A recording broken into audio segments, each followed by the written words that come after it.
जय हिंद बच्चों। स्वागत है आपका द मोशन क्लासेस में। मैं रहमान सर आप सभी का स्वागत करता हूं। तो आज की इस क्लास में हम लोग पढ़ने वाले हैं क्लास 12 से रिलेटेड एक बहुत ही इम्पॉर्टेंट टॉपिक, जो कि अक्सर आपके एग्जामिनेशंस में पूछे जाते हैं 5 मार्क्स में। बहुत ही इम्पॉर्टेंट क्वेश्चन है ये। प्रत्यावर्ती धारा चैप्टर का एक महत्वपूर्ण प्रश्न है जिसका नाम है वर्ग माध्य मूल धारा, या इसी को औसत धारा आभासी धारा के नाम से भी जानते हैं। वर्ग माध्य मूल धारा या आभासी धारा। एक्चुअल में ये क्या है बच्चों कि वर्ग माध्य मूल धारा जो होता है, रूट मीन स्क्वायर करेंट, ये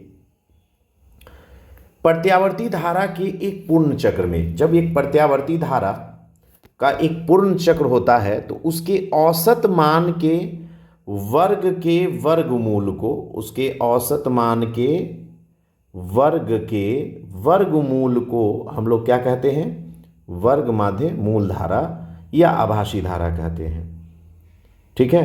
प्रत्यावर्ती धारा आप जैसा कि जानते हैं कि कोई भी प्रत्यावर्ती धारा अपना एक चक्र पूरा करने के लिए 2 अर्ध चक्रों से होकर गुजरती है, एक धनात्मक अर्ध चक्र और एक ऋणात्मक अर्ध चक्र। ऊपर जो है ये पॉजिटिव है और नीचे जो है वो निगेटिव है। तो ये 2 अर्ध चक्रों से होकर गुजरती है। तो एक पूर्ण चक्र में, प्रत्यावर्ती धारा के एक पूर्ण चक्र में उसके औसत मान है ना के वर्गमूल को वर्ग माध्य मूल धारा कहा जाता है। इसको हम लोग क्या चीज़ से डिनोट करते हैं? IRMS या IV से डिनोट करते हैं, सूचित करते हैं।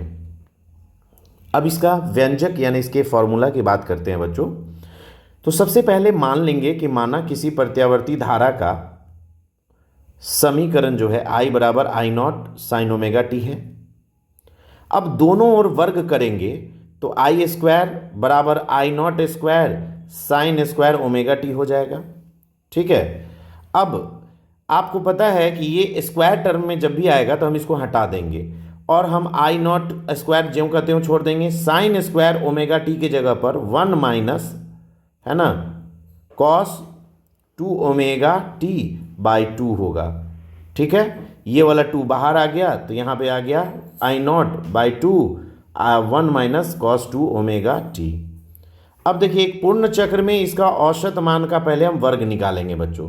तो औसत मान का IAB का वर्ग, तो I स्क्वायर डी टी के सापेक्ष औसत मान किसके सापेक्ष निकालिए, किसके रेस्पेक्ट में निकालिएगा? तो टी के रेस्पेक्ट में हम लोग निकालेंगे औसत मान। ठीक है। टाइम के रेस्पेक्ट में, तो dt से ऊपर भी गुना और dt से नीचे भी। तो यहाँ क्या हुआ? I square D T by D T, दोनों का इंटीग्रेशन कर दिए तो क्या होगा? इंटीग्रेशन कहाँ से कहाँ तक करेंगे? 0 से t तक, 0 से t तक इंटीग्रेशन किए। अब जैसा कि आप देखते हैं कि इसका वैल्यू हमने लिख दिया I0 square by 2 1 minus cos 2 omega T into D T. ठीक है। बाय डी टी का इंटीग्रेशन हो गया t। अब देखिए जो कांस्टेंट है वो बाहर आ गया, तो अगले लाइन में हम लोग देखिए यहाँ से I0 square by 2t common आ गया और इंटू इंटीग्रेशन बच गया 1 minus cos 2 omega T into D T. अब dt का गुना 1 से भी करेंगे और इससे भी करेंगे। ठीक है। इससे भी करना है, इससे भी करना है। तो अब देखिए dt एक बार 1 से किए तो dt और फिर इसको किए तो cos 2 ओमेगा टी, और सॉरी यहाँ पे छूट गया है dt, cos 2 omega T into D T. ठीक है। ये अब देखिए यहाँ पे dt का इंटीग्रेशन t हो गया बच्चों, और cos का इंटीग्रेशन साइन होता है और जो कांस्टेंट रहता है उसके सटा में भी और बटा में भी, 0 से t तक। ठीक है। अब देखिए यहाँ पे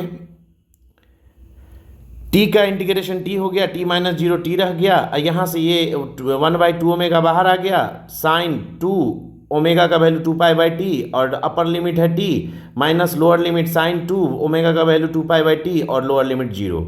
अब देखिए t से t कैंसिल हो गया यहाँ पे, और साइन 2 इंटू 2 पाई बराबर 4 पाई और साइन 0, साइन 4 पाई का भी वैल्यू 0 और साइन 0 का वैल्यू 0। अब देखिए इसको 0 से इस पूरे को हमने मल्टीप्लाई किया, ये पूरा जो वैल्यू है ये पूरा क्या हो गया? 0। तो t में से 0 घटाएंगे तो टोटल t हो गया। अब यहाँ टी से टी घट गया, आई ए भी का स्क्वायर बराबर आ गया आई नॉट स्क्वायर बाई 2। अब देखिए वर्ग माध्य मूल धारा का परिभाषा था कि उसके पूर्ण चक्र में औसत मान के वर्गमूल को, है ना, वर्ग के वर्गमूल को, तो ए भी का वर्ग स्क्वायर का वर्गमूल, तो ए भी का वैल्यू कितना है I naught square by 2, I naught का जोड़ा लग गया, आई नॉट बाहर, रूट 2 का टू का जोड़ा नहीं लगा, रूट 2 अंदर ही रहेगा। आप चाहें तो इसका वैल्यू लिख सकते हैं 1/√2 का वैल्यू 1.414 आई नॉट, और इसको भाग दे के आ गया आई आर एम एस बराबर 0.707 इंटू आई नॉट। अब देखिए इस पर एक न्यूमेरिकल भी हमने आपको दिया है कि एक प्रत्यावर्ती धारा का समीकरण दिया है 20 sin 200 पाई टी। अब सोचिए आई बराबर आ गया 20 sin 200 ओमेगा पाई टी। अब फॉर्मूला जो होता है ये आई बराबर आई नॉट साइन ओमेगा टी। अब सोचिए ये आई नॉट क्या है, यहाँ पे आई नॉट की जगह पर यहाँ पे 20 है तो 20 लिख दिए, तो जो कि एक शिखर मान है। अब देखिए ओमेगा बराबर होता है, यहाँ दिया हुआ है 200 पाई, ओमेगा बराबर होता है 2 पाई एफ, यानी 2 पाई एफ बराबर 200 पाई, पाई से पाई कट गया, 2 से ये 100 बार में कट गया, तो फाइनली ये आ गया 100 हर्ट्ज।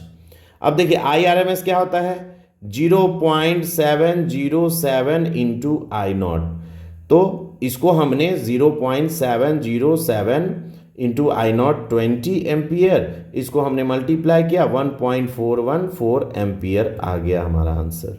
ठीक है बच्चों, तो ये था हमारा वर्ग माध्य मूल धारा, यानी प्रत्यावर्ती धारा के एक पूर्ण चक्र में उसके औसत मान के वर्गमूल को हम लोग क्या कहते हैं, आभासी धारा या वर्ग माध्य मूल धारा कहते हैं। ठीक है, चलिए ये VBI है, ये न्यूमेरिकल भी VBI है, बहुत इंपॉर्टेंट। इस टाइप का न्यूमेरिकल भी आ सकता है आपके एग्जाम में और ये टॉपिक भी आ सकता है, तो इसको एक अच्छे से कंप्लीट कर लेंगे। चलिए फिर मिलते हैं अगले वीडियो में, धन्यवाद।